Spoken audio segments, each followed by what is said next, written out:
हाँ जी, नमस्कार दोस्तों। अल्फ़ा अफ़सर्स अकेडमी के यूट्यूब चैनल पर आपका स्वागत है। तो हम देखो वर्ल्ड ज्योग्राफ़ी देख रहे थे और वर्ल्ड ज्योग्राफ़ी में हमने क्या देख लिया था?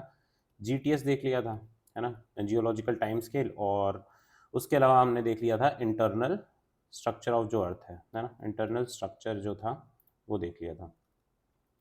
अब बेसिकली 1 या 2 क्वेश्चन आप मान कर के चलो कि उस लेक्चर से आने ही हैं। आज हम माउंटेन्स, प्लेट्यूज, प्लेन्स और डेजर्ट्स, है ना? ज़्यादातर इसमें जो बातें हैं वो आप आरएस प्री के टाइम पर या और किसी एग्जाम के लिए आपने वर्ल्ड ज्योग्राफी अगर पढ़ी हो तो उसमें आपने पढ़ी हुई है।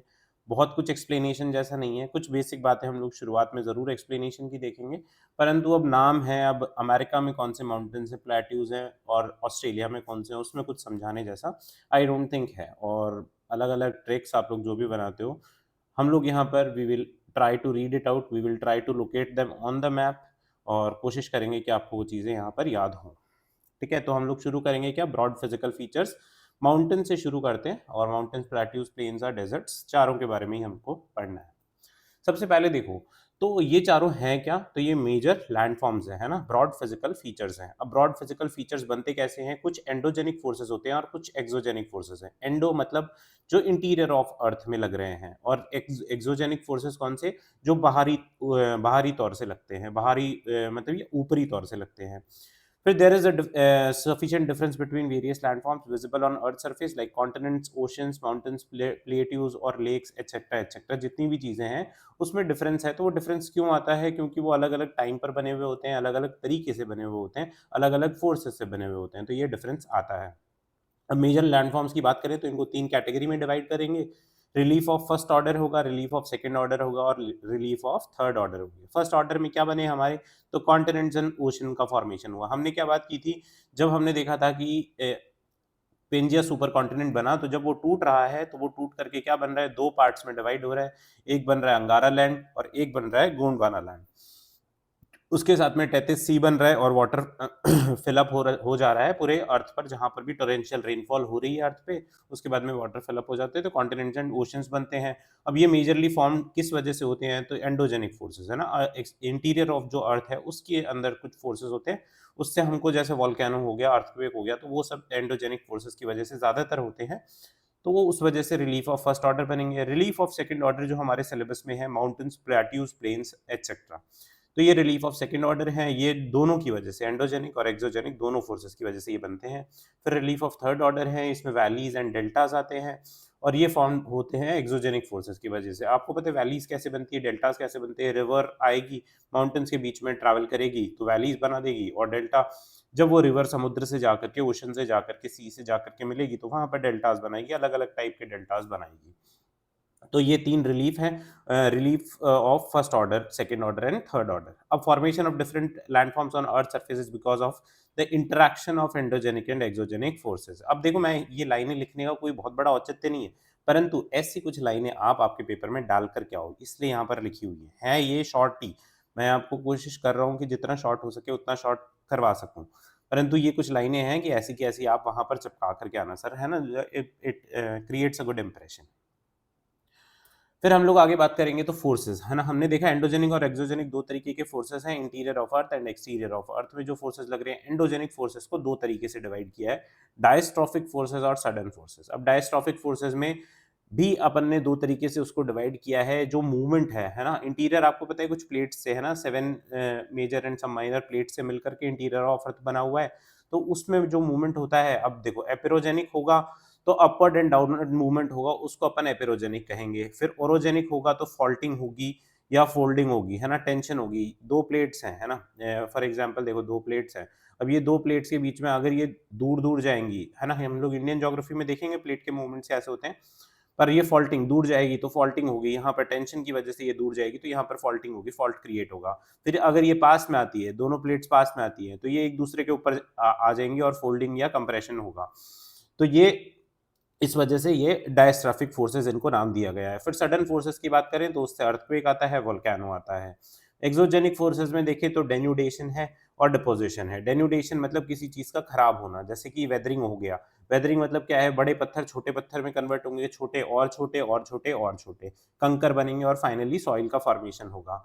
सिमिलरली इरोजन है तो विंड इरोजन, वाटर इरोजन, अलग अलग तरीके से जो भी प्रोसेस है इरोजन का, सॉइल की इरोजन, वेदरिंग भी माना जाता है कि इरोजन का ही एक पार्ट है, मतलब इरोजन से के थ्रू वेदरिंग होती है, ठीक है। फिर मास मूवमेंट, ये डेनुडेशन में है। फिर डिपोजिशन, तो अलग अलग मटेरियल का जो डिपोजिशन है, जैसे हम लोग देखेंगे एलुवियल सॉइल कैसे बनती है, और ये सारी किस वजह से होती है, तो डिपोजिशन की वजह से होती है। प्लेन्स का फॉर्मेशन कैसे होता है, तो प्लेन्स बनते ही डिपोजिशन से हैं ज्यादातर। तो ये बेसिक बातें हैं फोर्सेस के बारे में, और फोर्सेस का क्या क्या डिवीजन है। फिर अपन माउंटेन्स की बात करते हैं। तो माउंटेन्स हम देख चुके हैं कौन से ऑर्डर का ये है, रिलीफ है, तो सेकंड ऑर्डर का रिलीफ फीचर है। ये दोनों की वजह से, एंडोजेनिक और एक्सोजेनिक की वजह से ये बना हुआ है। Mountain is a land from which landform which is elevated from its surrounding area and has a pointed peak with steep slopes। ये बेसिक माउंटेन की डेफिनेशन है। अगर आपको कोई पूछे, आपको ऐसे मैं मतलब है ना, फॉर एग्जांपल आपको कोई पूछ ले what is a mountain, sir ऐसी चीज़ों में डेफिनेशन दिमाग में नहीं आती है, इसलिए ये सारी यहाँ पर स्टेटमेंट्स जो हैं वो डाली हुई है, ठीक है। तो ये है ना, हर चीज़ आपके दिमाग में वहाँ पर नहीं आएगी। आपको बहुत सारी चीज़ें ऐसी होंगी जो आपको पता तो होंगी, पर आप उसको डिफाइन नहीं कर पाओगे सर। तो इस वजह से यहाँ पर डेफिनेशंस लिखी हुई हैं। अब देखो, माउंटेन्स के 3 हम लोग बेसिक डिवीजन करेंगे, ओरिजिन के बेसिस पे, एल्टीट्यूड के बेसिस पे और एज के बेसिस पे। एज के बेसिस पे हम ऑलरेडी पढ़ करके आ चुके हैं, वैसे इसको हमने नाम क्या दिया था, ओरोजेनी, ठीक है। ओरोजेनी हमने नाम दिया था, तो ये एज के बेसिस पे था। अब on the basis of origin बात करेंगे और एल्टीट्यूड पे। ओरिजिन के बेसिस पे देखो, फोल्ड माउंटेन हो सकता है, डोम शेप का माउंटेन हो सकता है, एक्यूमुलेटेड माउंटेन हो सकता है, और ब्लॉक माउंटेन हो सकता है, और रेजिडुअल माउंटेन हो सकता है। अब एक एक करके हम लोग एग्जाम्पल देखेंगे, यहाँ पर समझाने से कोई मतलब नहीं है, बार बार रिपीटेशन होगा। फिर basis of on the basis of altitude करेंगे, तो हाइट कितनी कितनी है, 2-3 हज़ार, 4 हज़ार, 5 हज़ार मीटर है, हाई एल्टीट्यूड है, नॉर्मल है, लेसर है, या वेरी लेस एल्टीट्यूड है। फिर प्री कैम्ब्रियन, कैलेडोनियन, हार्सिनियन और एल्पाइन, ये हम चारों देख करके आ चुके हैं। एक बार हम लोग वापस इसमें देखेंगे कि ये क्या क्या है, मतलब कौन कौन से एरा में कौन कौन सी चीजें हुई है। अब आगे देखें तो on the basis of origin, तो 5 हमने देखे फोल्ड माउंटेन्स। देखो, फोल्ड माउंटेन्स कैसे बने, कॉन्ट्रैक्शनल फोर्सेस से, है ना। हमने देखा था जब ये कॉन्ट्रैक्ट होंगी या फिर जब प्लेट्स पास में आएंगी तो फोल्ड क्रिएट होगा, है ना, और दूर जाएंगी तब क्या होगा, फॉल्ट क्रिएट होगा। तो पास आएंगी तो कॉन्ट्रैक्शनल फोर्सेस लगेगी और उसकी वजह से फोल्ड माउंटेन्स बनेंगे। फोल्ड्स अपीयर होंगे, अपलिफ्टेड एरिया को हम लोग एंटीक्लाइन कहेंगे। जो एरिया अपलिफ्ट हो जाएगा, फॉर एग्जांपल मान लो ये ऐसे है ना, एक एरिया अपलिफ्ट हो जाएगा, एक एरिया नीचे चला जाएगा, तो ये एंटीक्लाइन कहलाएगा, ये सिंक्लाइन कहलाएगा। फिर एग्जांपल है इसमें, तो फोल्ड माउंटेन्स आपको पता है, हिमालयाज, एंडीज, यूराल, है ना। यंग फोल्ड माउंटेन्स में हिमालयाज, रॉकीज, ये सब है ना, एल्प्स है, एंडीज है, ये सब यंग फोल्ड माउंटेन्स होते हैं, है ना। ये एल्पाइन ओरिजिन की होते हैं, और एल्पाइन ओरिजिनी आपको पता होगा, हमने जब देखा था सेनोजोइक एरा, तो उसमें हमने एल्पाइन ओरिजिनी की बात की थी। फिर डोम शेप माउंटेन्स, देखो अब कुछ ऐसे वॉल्केनो है, मतलब मान लो कि अर्थ का स्ट्रक्चर हमने देखा था, तब देखा था हमने कि एक लेयर है एस्थेनोस्फेयर, यहाँ पर है ना मैग्मा है सर। अब ये मैग्मा बाहर आना चाह रहा है, तो ये बाहर आना चाह रहा है, परंतु मान लो कि ऊपर जो परत है वो इस पे इतना ज्यादा प्रेशर डाल रही है कि इसको बाहर नहीं आने दे रही, तो ये क्या करेगा, ऐसे ऐसे ऐसे ऐसे करके ये डोम का शेप ले लेगा। डोम का शेप ले लेगा तो ऊपर वो डोम का शेप सर दिखाई देगा, तो दिखाई देगा तो उसको डोम शेप माउंटेन बोल देंगे। तो formed when hot molten lava magma attempts to move out but it is not able to erupt, it uplift the surface to form a dome like structure. इसमें हेनरी एंड यूंता है North America में, और Cincinnati arch है, ये USA में है, ठीक है। तो ये इसके एग्जाम्पल से एक एक दो दो एग्जाम्पल याद रख लेना। फिर एक्यूमुलेटेड माउंटेन, तो formed of huge heap of accumulated material and it's deposition bye winds, reverse, glaciers, volcanoes etcetera. अब ये दोनों वॉल्केनिक माउंटेन्स हैं, तो फुजियामा जापान का है और किलिमंजारो जो अफ्रीका का है। अब ये बनेंगे कैसे, तो सर आपको पता है कि है ना, जैसे मान लो कि ये है ना, मैंने एक वॉल्केनो बना दिया।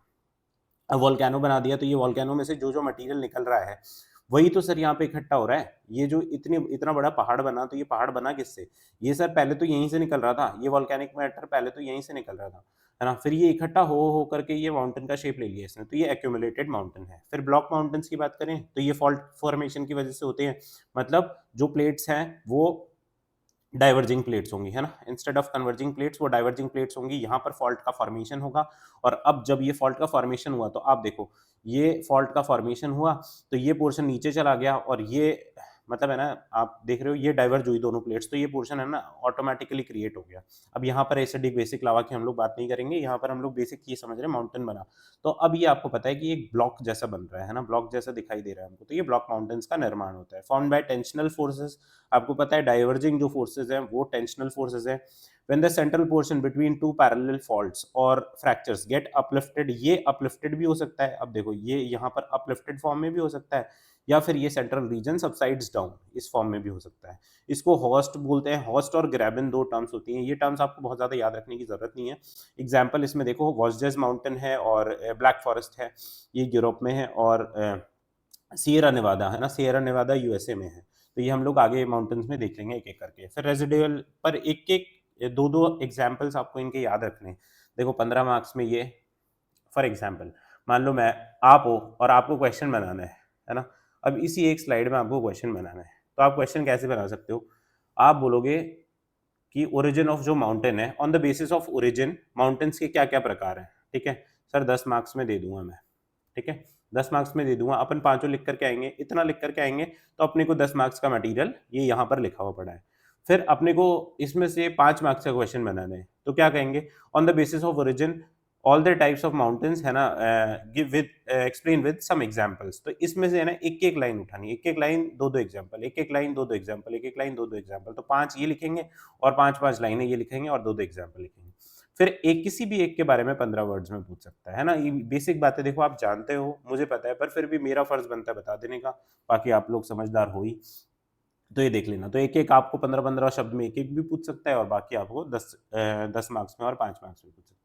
फिर on the basis of age, ये हम ऑलरेडी बात करके आ चुके थे, एक बार फिर से देख लेते हैं। प्री कैम्ब्रियन और आर्कियन, है ना। जब हमने प्री कैम्ब्रियन सुपर इयॉन पढ़ा था, तब उसमें हमने देखा था क्या था, है ना, हेडियन, आर्कियन और आर्कियन था, हेडियन था, और एक फेनोरोजोइक था, है ना। तो ये तीनों देखे थे। इसमें आर्कियन के टाइम पे मैंने आपको बताया था, आर्कियन जो श्रेणी की चट्टाने हैं, आर्कियन एरा की जो चट्टाने हैं, आर्कियन इयॉन की जो चट्टाने हैं, वो क्या है, ओल्डेस्ट है। तो ये प्री कैम्ब्रियन में ओल्डेस्ट है, ये 570 million years ago during pre Cambrian period ये बनता है। और वहां पर हमने ये भी देख लिया था फिनो स्कैंडिनेवियन, है ना, फिनो स्कैंडिनेवियन, जो कि स्कैंडिनेवियन कंट्रीज हैं, स्कॉटलैंड, फिनलैंड और ये आसपास के रीजन में ये अभी पाए जाते हैं। अरावली को भी इसी टाइम का माना जाता है। फिर हम देखें कैलिडोनियन, तो कैलिडोनियन हमने बात की थी कब, सिलोरियन और डेवोनियन, है ना। सिलोरियन अपन ने देखा था, कौन कौन सा था, एक बार आपको याद आ रहेगा, है ऑर्डोविसियन, सिलूरियन, डेवोनियन, कार्बोनिफेरस और परमियन। ठीक है, तो ये आपको याद आ रहा हो तो अच्छी बात है, बाकी रटना है उसको और कुछ नहीं करना है।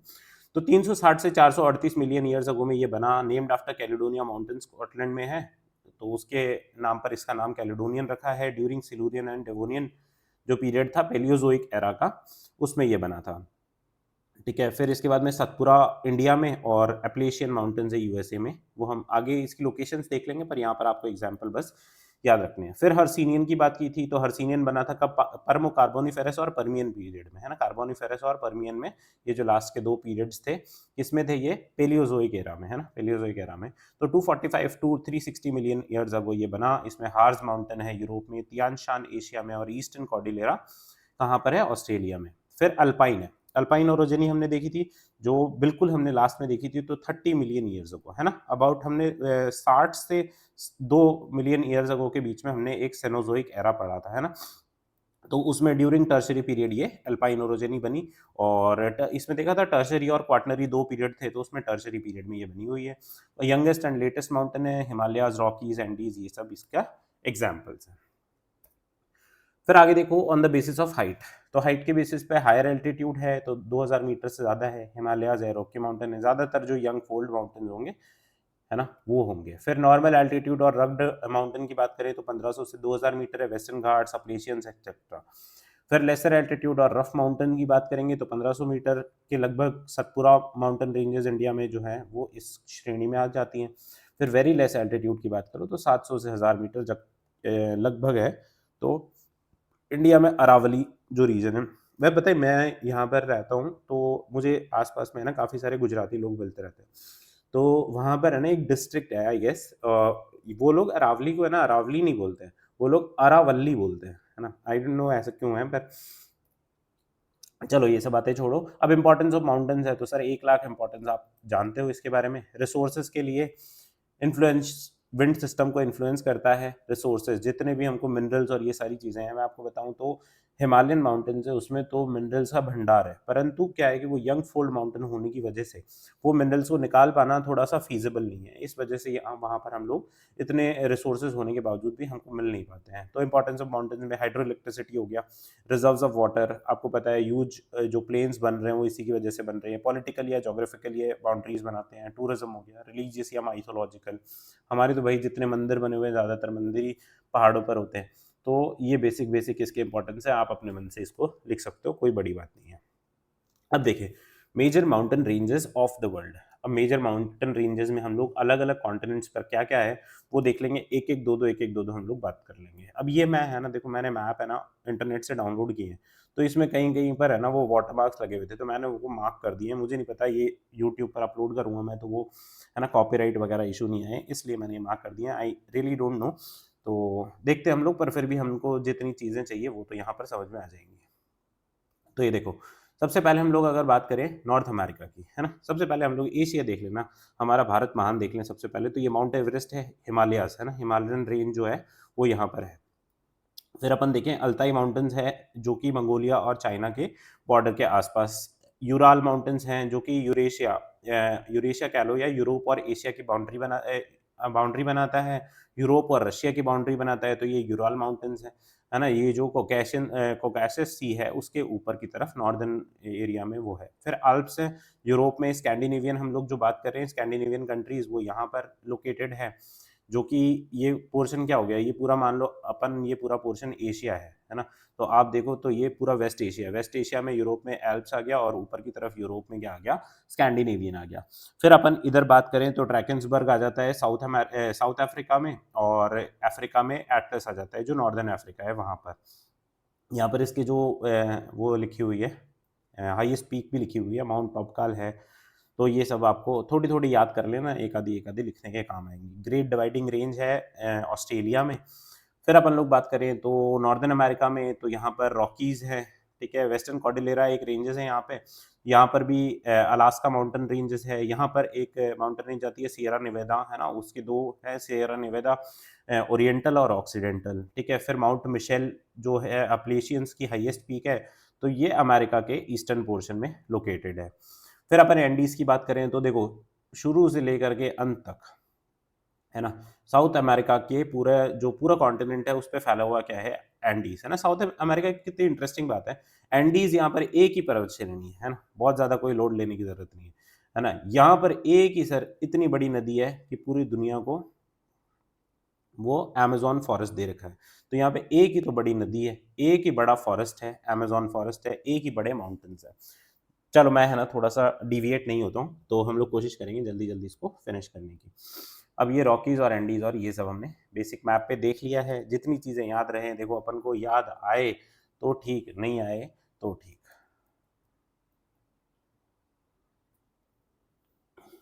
ये तो बात हो गई मेजर माउंटेन रेंजेस की। अब एक एक करके हम लोग देखेंगे क्या mountain ranges in north America. अब नॉर्थ अमेरिका में हमने क्या देखा, यहाँ पर हम देख रहे थे अलास्का रेंज, ठीक है। फिर यहाँ हम देख रहे हैं रॉकी माउंटेन्स, यहाँ हम सियरा नेवेदा ऑक्सीडेंटल और ओरिएंटल। ऑक्सीडेंटल और ओरिएंटल का मतलब आपको पता है, ओरिएंटल कहते हैं ईस्टर्न एरिया को, है ना, और ऑक्सीडेंटल कहते हैं वेस्टर्न एरिया को, है ना। ये वेस्टर्न एरिया है। फिर यहाँ पर अपलेशियंस है, तो ये बेसिक यहाँ पर रेंजेस है ना। ब्रुक्स रेंज यहाँ पर देखो, यहाँ पर एक ब्रुक्स रेंज है, यहाँ पर एक मैकेंजी माउंटेन्स है।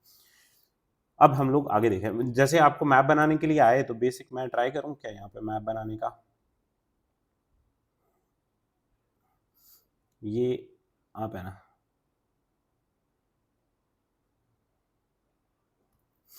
कोशिश कर सकते हो वैसे बनाने की, बहुत ज़्यादा अच्छा तो नहीं बनना है पर जैसा बने चलेगा, ठीक है। उनको आपकी ना ड्राइंग स्किल्स नहीं देखनी है, उनको देखना है कि क्या आप ये जानते हो कि लोकेशन कहाँ पर है, ठीक है। तो कोशिश करना बनाने की, मैंने थोड़ी सी कोशिश की, आप भी थोड़ी कोशिश करना।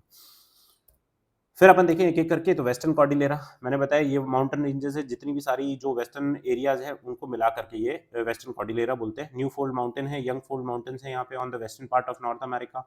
मैं कोशिश करूंगा, पढ़ूंगा, अब बहुत ज़्यादा समझाने की चीज़ें नहीं है।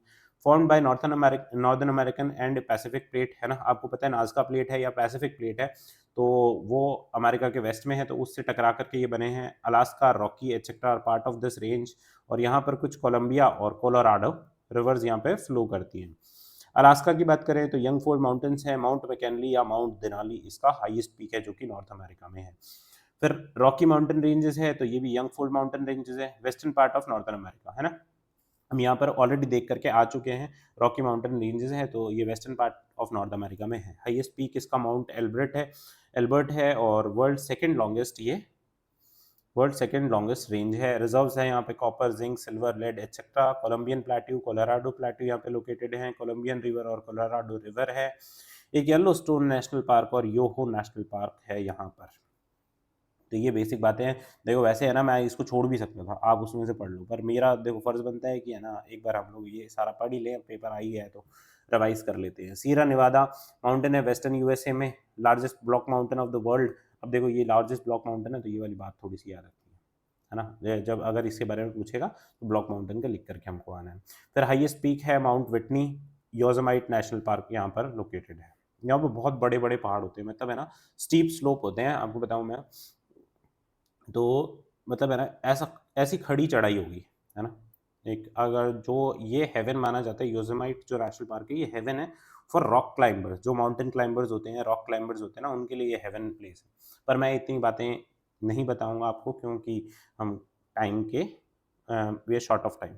अपलेशियन माउंटेन रेंजेस है eastern part of North America, USA and Canada में ये लोकेटेड है अपलेशियंस। और ओल्डफोर्ड माउंटेन है, इसकी हाईएस्ट पीक है माउंट मिशेल। अब माउंटेन्स ऑफ साउथ अमेरिका, तो हमने एंडीज देख लिया शुरू से लेकर के अंत तक। एंडीज है, एक ही रिवर है अमेजोन रिवर, एक ही फॉरेस्ट है अमेजोन फॉरेस्ट, एक ही ग्रासलैंड है पैम्पास है, ठीक है। नॉट फॉर फन, ऐसे ही हम लोग याद रखेंगे। एंडीज माउंटेन रीजेस, तो ये यंग फोल्ड माउंटेन है, कन्वर्जेंस प्लेट है, कौन सी, साउथ अमेरिकन प्लेट और नाज़का प्लेट, है ना। पैसिफिक ओशन की ये नाज़का प्लेट है, ये और साउथ अमेरिकन प्लेट कोलाइड कर करके ये माउंटेन्स बने हैं। 7 कंट्रीज, टोटल 7 कंट्रीज इसमें हैं, तो ये सातों कंट्रीज आपको याद याद रखनी है। पेरू, बोलीविया, चिली, है ना, Peru, Bolivia, Chile, Argentina, Venezuela, Colombia और इक्वाडोर, है ना। ये नॉर्थ से लेकर के साउथ तक। चिली की लोकेशन तो मुझे, सबकी लोकेशन तो देखो मेरे को एग्जैक्ट याद नहीं है अभी। चिली यहाँ पर केरला जैसा एक स्टेट है, जैसे केरला है वैसे ये चिली है। हाईएस्ट पीक है माउंट एकोनकागुआ, यहाँ पे हाईएस्ट पीक है। अमेजोन एंड कोलोराडो रिवर यहाँ पर है, और वोल्केनो है यहाँ पर, कोटोपैक्सी, चेम्बेराजू। गोल्ड, कॉपर एक्सेट्रा यहाँ पर मिलता है।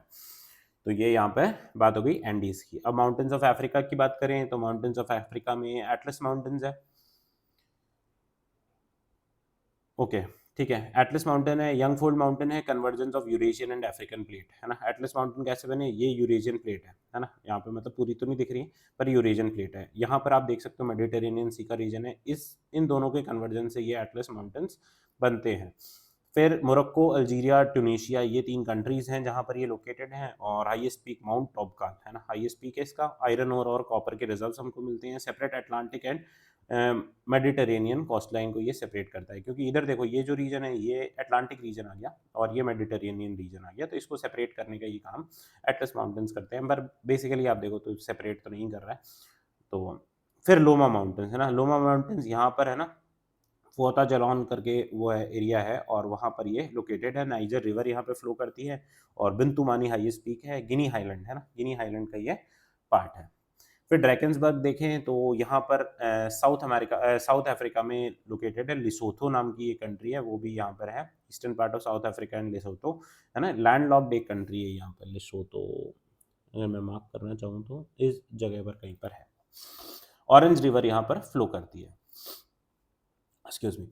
फिर किलिमंजारो की बात करें तो ये वॉल्केनिक माउंटेन है, हम देख चुके हैं, है ना। अक्यूमुलेटेड माउंटेन जो थे उसमें फ्यूजियामा और किलिमंजारो की हमने बात की थी। तंजानिया है, तो तंजानिया कंट्री में ये लोकेटेड है, और उहुरु, है ना, उहुरु इसकी हाईएस्ट पीक है।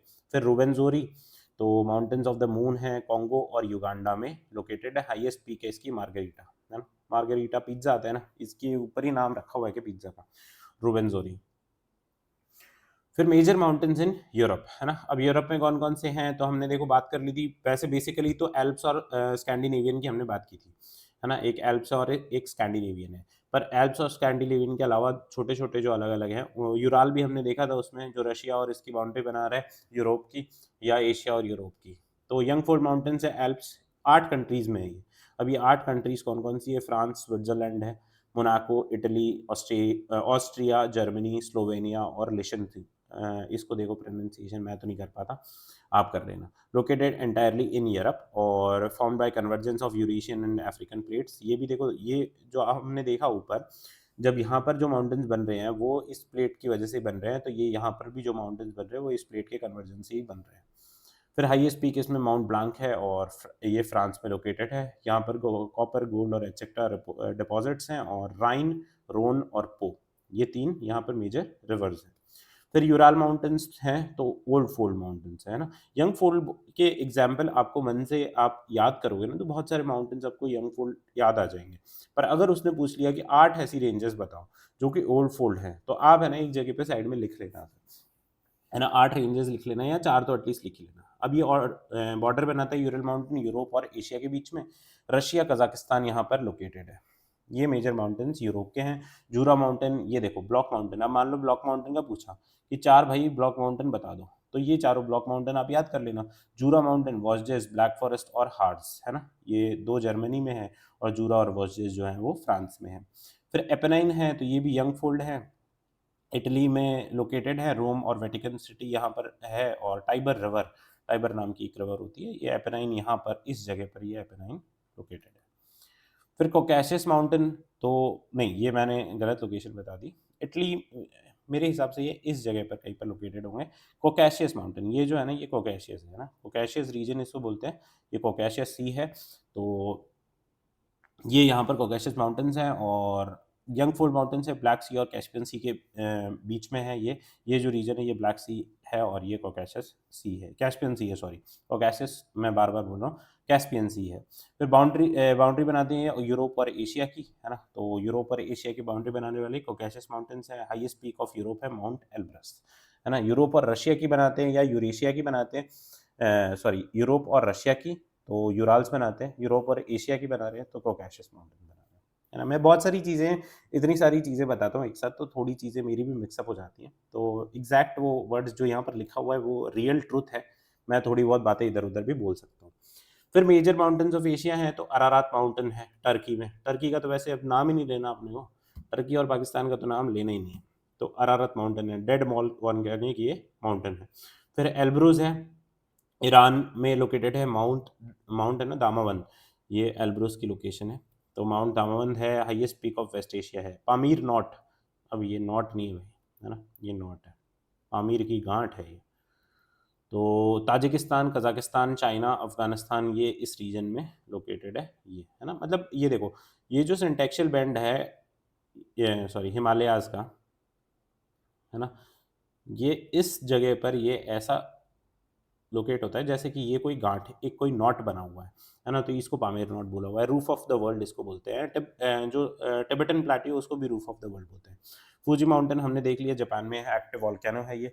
फिर अराकान यूमा जो हमने देखा, ये अराकान यूमा यहाँ पर है ना, ये जो माउंटेन्स हैं, म्यांमार की जो श्रेणी है। अंडमान एंड निकोबार भी अराकान यूमा का पार्ट माना जाता है। इंडिया में हम देखेंगे जो साउथ वेस्ट मानसून आता है वो इनसे टकरा करके भारत में आता है, तो ये सब बातें वहीं करें तो ज़्यादा अच्छा है। फिर अराकान यूमा है, तो वेस्टर्न म्यांमार में ये लोकेटेड है। हाई बायोडाइवर्सिटी रीजन है, हैवी रेनफॉल है। Andaman and Nicobar are part of it. फिर हम लोग बात करें माउंटेन्स ऑफ ऑस्ट्रेलिया की।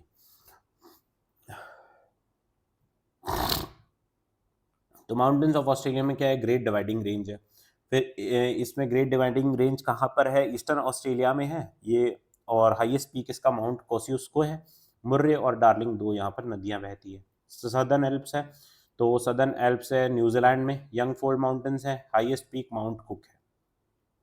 फिर ट्रांस अंटार्कटिक माउंटेन्स है, located in central part of Antarctica, divides Antarctica into 2 parts, है ना, 2 इक्वल पार्ट्स नहीं है। पर अब देखो, है ना, हम जब प्री में कुछ पढ़ रहे थे तो हमको देखना था कि कुछ 2 इक्वल भागों में डिवाइड करता है कि नहीं करता है। अब अपने को इतनी लोड नहीं लेनी, 2 पार्ट्स में डिवाइड करना है, ये लिख करके वहाँ पर आना है। फिर world's third longest mountain range है ये, माउंट विंसन मैसिफ इसकी हाईएस्ट पीक है। तो ये हमने बेसिक देख लिया माउंटेन्स के बारे में, वर्ल्ड में कौन कौन से अलग अलग माउंटेन्स हैं।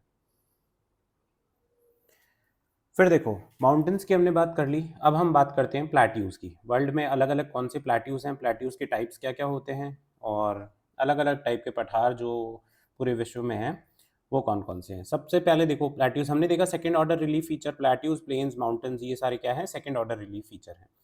फॉर्म्ड बाय, कैसे फॉर्म होते हैं ये, रैपिंग से, डेन्यूडेशन से, डिपोजिशन और राइजिंग ऑफ लैंड मास से, है ना। अब रैपिंग क्या चीज़ होती है, डेन्यूडेशन क्या चीज़ होती है, ये सब अपन लोग बात कर चुके हैं, बेसिक्स हैं। Areas which are uplifted from their surroundings having a flat and broad top are called plateaus. अब यहाँ पर देखो, लेट्स कंसिडर, ये प्लेट्यू के तीन अलग अलग टाइप्स देख सकते हो आप। प्लेट्यू है, एक तो प्लेट्यू है ही है, एक ब्यूट होता है, एक लैंडफॉर्म होता है मेसा। अब सोच करके देखो कि ये पूरा, मान लो कि ये पूरा जो है ना एरिया, ये पूरा प्लेट्यू था। अब यहाँ पर जो डेनुडेशन होता है या फिर किसी तरीके से यहाँ से मिट्टी हट जाती है या फिर प्लेट्यू का जो पोर्शन है वो हट जाता है। कुछ पोर्शन है जो अकेला बचा हुआ है, ठीक है। उसमें दो पोर्शंस ऐसे हैं जिनको अलग से नाम दिया हुआ है, एक मेसा है और एक ब्यूट है। जैसा कि आप यहाँ पे देख सकते हो, प्लेट्यू से जस्ट जो प्लेट्यू से छोटा होगा उसको मेसा बोलते हैं, और मेसा से भी जो छोटा है वो ब्यूट है।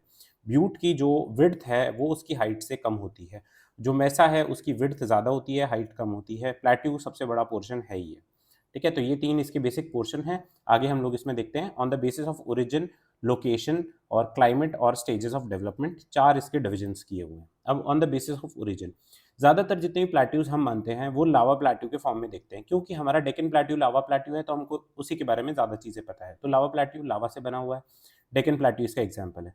फिर ग्लेशियल प्लेट्यूज भी होते हैं, है ना। ग्लेशिएशन के टाइम पे मैंने आपको बताया था, ग्लेशियल जो सिचुएशन है उसमें क्या है कि पूरी चारों तरफ बर्फ जम जाती है। तो ऐसे फॉर्म जो लैंड फॉर्म्स होंगे वो ग्लेशियल प्लेट्यूज कहलाएंगे, formed by erosional and depositional activities of glacier, है ना। ग्लेशियर्स का जो ग्लेशियर्स की मेल्टिंग होती है या फिर ग्लेशियर्स का फॉर्मेशन होता है, उससे जो प्लेट्यू बनेंगे वो ग्लेशियल प्लेट्यूज होंगे। एओलियन, है ना। एओलियन प्लेट्यू क्या होता है, जहाँ पर डिपोजिशन ऑफ जो सॉइल है वो बहुत एक्सेसिव हो जाता है। इसका एग्जाम्पल पोटवाड प्लेट्यू जो है पाकिस्तान का, वो इसका एग्जाम्पल है। फिर एक है एक्वस प्लेट्यू। अब मान लो कि कोई रिवर है जो कि ओशन में या सी में डिपोजिशन कर रही है और वो बार बार बार बार बार बार जो सेडिमेंट्स है वो लेकर के आती है, तो ऐसा इतने ज़्यादा सेडिमेंट्स इकट्ठे हो जाएं कि एक लैंडफॉर्म ऊपर उठ जाए, ठीक है। तो ऐसे प्लेट्यू को क्या बोलेंगे, एक्वस प्लेट्यू है, क्योंकि वो एक्वस रीजन में है। तो ये this is formed by constant deposition of sediments in oceans causing upliftment, है ना। शान प्लेट्यू है म्यांमार का, वो इसका एक एग्जाम्पल है। फिर देखिए on the basis of location, तो कहाँ कहाँ ये लोकेटेड होते हैं, तो इंटर माउंटेन प्लेट्यू है which is located between the mountains, है ना। इंटर मतलब बिटवीन और माउंटेन मतलब माउंटेन्स, ठीक है। तो located between the mountains, Tibet plateau इसका एग्जाम्पल है। बोलिविया का जो प्लेट्यू है वो इसका एग्जाम्पल है। फिर पीडमंट प्लेट्यू, पीडमंट देखो क्या होता है कि एक हिल है, उसके जो नीचे वाला पोर्शन है ना, इसको पीडमंट बोलते हैं, है ना। जो फुट रेंज है इसकी हिली रीजन की, उसको। तो formed on foothills of the mountain, having mountain on one side and sea और plain on the other side, है ना। मान लो यहाँ पर कोई समुद्र है तो यहाँ पर जो कोस्टल प्लेन्स बनेंगे उनको पीडमंट प्लेन्स बोल सकते हैं। या फिर मान लो यहाँ पर कोई प्लेन्स बने हुए हैं, जैसे नॉर्दर्न गंगा जो मैदान है अपने इंडिया के, वहाँ पर और हिमालयाज के बीच में कुछ जो प्लेट्यूज बने हैं वो पीडमंट प्लेट्यूज हैं, है ना। ऐसे फॉर एग्जांपल इसमें पैटागोनिया प्लेट्यू है अर्जेंटीना का, वो इसका एग्जांपल है। फिर कॉन्टिनेंटल, तो कॉन्टिनेंटल प्लेट्यूज बनेंगे अप्रैप से या फिर लावा से, एक्सटेंडेड इन लार्ज एरिया, और डेक्कन प्लेट्यू इसका एग्जांपल है। On the basis of climate, तो क्लाइमेट कैसा हो सकता है, या तो ह्यूमिड हो सकता है, या ड्राई हो सकता है, एरिड हो सकता है, और स्नो कवर्ड हो सकता है। तो ह्यूमिड में तो ह्यूमिडिटी 50% से ज़्यादा होगी। मेघालय प्लेट्यू, है ना, प्लेट्यू इसका एग्जाम्पल है। मेघालय प्लेट्यू आपको पता है जो highest rainfall reason in the world Meghalaya plateau है ना। चेरापूंजी, मानसरम, ये आपने नाम सुने होंगे। 1200 सेंटीमीटर से भी ज़्यादा यहाँ पर रेनफॉल होती है ना। ईयरली रेनफॉल जो है 1200 सेंटीमीटर से भी ज़्यादा है। अपने यहाँ पर कितनी है, 50 है क्या, 50 भी नहीं, 50 से भी कम है। फिर ड्राई या एरिड प्लेट्यू है तो पोटवाड प्लेट्यू है ना। इसका हमने बात कर ली, पोटवाड प्लेट्यू है, यहाँ पे एक्सेस सॉइल का डिपोजिशन है पर कंडीशंस जो हैं वो ड्राई है। एक्सेसिव एवापोरेशन यहाँ पर होता है क्योंकि जो टेम्परेचर्स है they are very high, temperature is very high. Snow covered है तो ग्रीनलैंड ऐसा एग्जाम्पल है जो स्नो कवर्ड प्लेट्यू है। On the basis of stages of development देखेंगे तो स्टेजेस में देखो, कोई यंग होगा, कोई मैच्योर होगा, कोई ओल्ड होगा, फिर कोई रिजुविनेटेड होगा जो वापस से बना होगा। तो यंग में रिवर्स, जहाँ पर रिवर्स है ना बहुत डीप वैलीज बनाएंगी। कोलंबिया प्लेट्यू यूएसए में है, इसका एग्जाम्पल है। अब वैसे इनकी पिक्चर्स वगैरह देखते हैं तो थोड़ी ज़्यादा क्लैरिटी आती है, पर अभी हमारे पास में इतना ना तो टाइम है और है ना इतना ज़्यादा डीपली भी जाने की ज़रूरत नहीं है। तो देखो मैं आपको बताऊँ, मीन्स के लिए दो चीज़ें मैं आपको बता सकता हूँ या किसी भी एग्जाम के लिए, कि दो चीज़ें हैं, या तो अपन को समझ में आएगा है ना? जो चीज़ अपन को समझ में आ रही है अच्छी बात है, जो चीज़ नहीं समझ में आ रही है उसको रट लो, है ना? Just mug it up. तो जैसे मैं आपको बताऊँ कि अगर एक पेपर 4 है यहाँ पे, हिंदी का पेपर है पेपर 4, तो उसमें कुछ नहीं है सर समझने जैसा, है ना? विलोम शब्द हैं, उनको आपको रटना ही है। तो ये हार्श रियलिटी मान लो आप इस एग्ज़ाम की, पर ये एग्ज़ाम की ये डिमांड होती है। तो यहाँ पर आपको जो जितनी चीज़ें समझ में आए, रिवर्स यंग प्लेट्यूज़ में जो रिवर्स होती है वो डीप वैलीज़ बनाती है, कोलंबिया प्लेट्यू है, मैच्योर में क्या होता है, यहाँ पे हाइली अनइवन सरफेस होता है ना? मार्जिन्स अपीयर्स लाइक टेरेसेस, है ना?